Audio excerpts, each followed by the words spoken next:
To allow all messages from contacts only, while on Do Not Disturb mode, in Samsung Galaxy S10. Open Settings. From a home screen, swipe up or down from the center of the display to access the apps screen.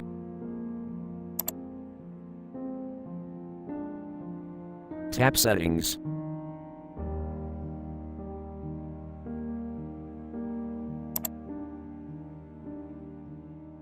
Tap Notifications.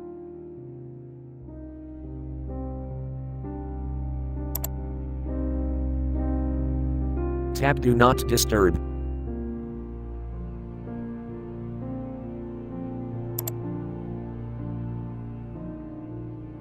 Tap Allow Exceptions.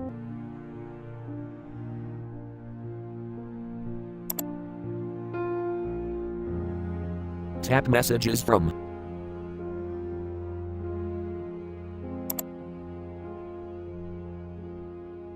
Tap Contacts Only.